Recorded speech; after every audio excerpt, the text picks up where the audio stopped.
Welcome again, my beloved, and we're still looking at how pain is transferred during pregnancy, at birth, and later on even after birth.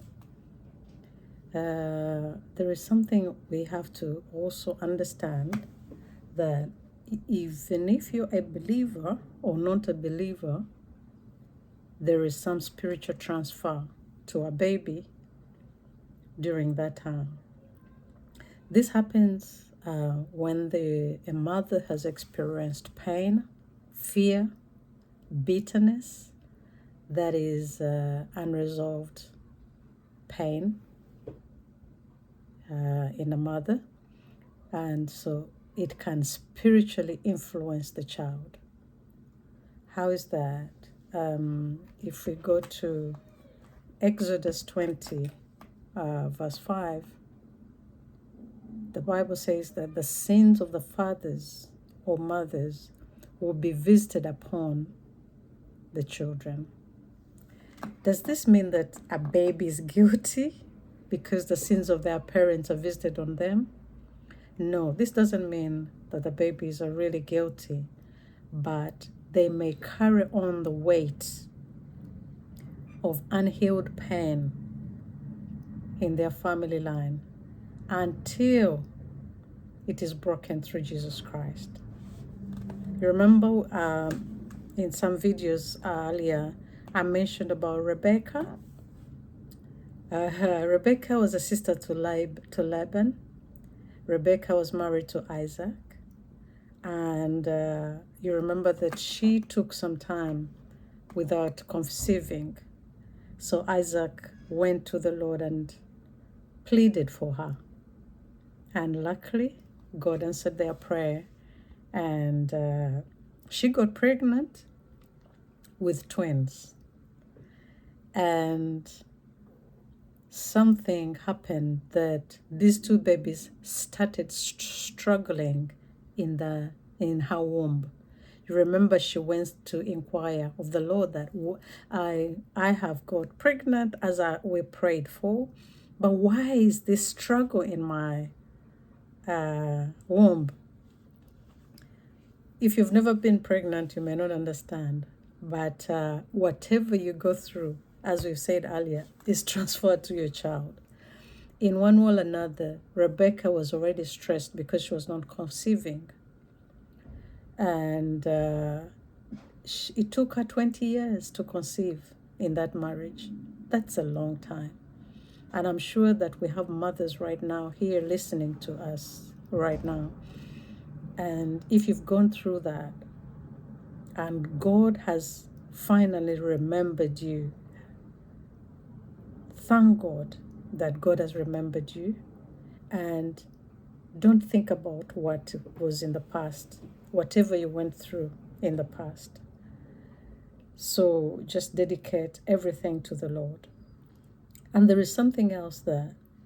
Okay, Rebecca inquired of the Lord, but there are other mothers and fathers, when they fail to conceive a child, that they go and get counsel from witch doctors.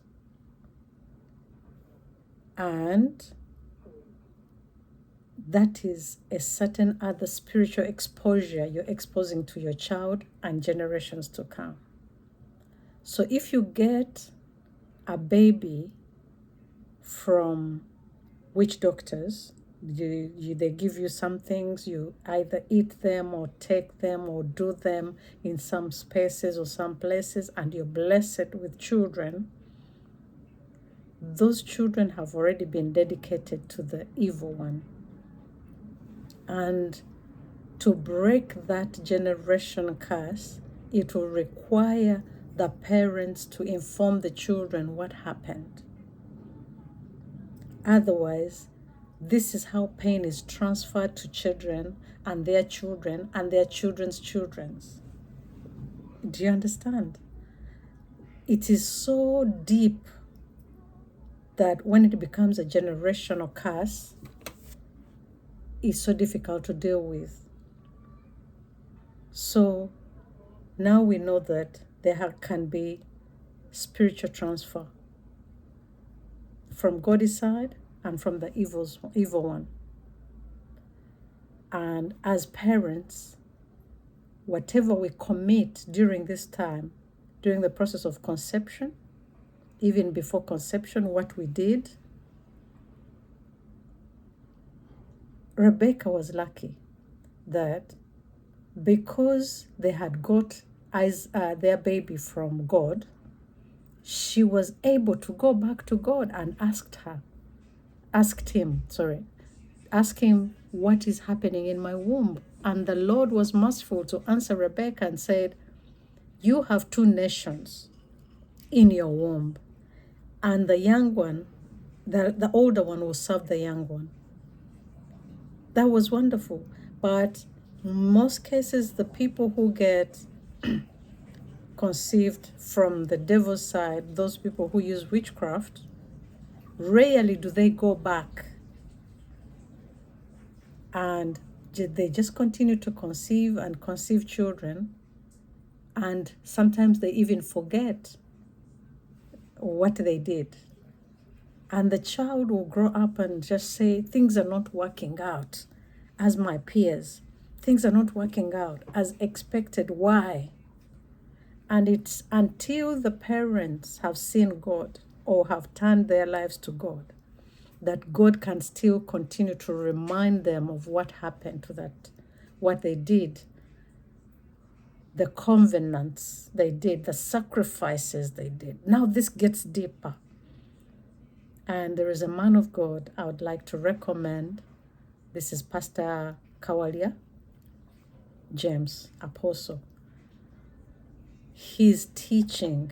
He's not a person who will just go, come and I pray for you. No. He will teach you how to break these generational curses.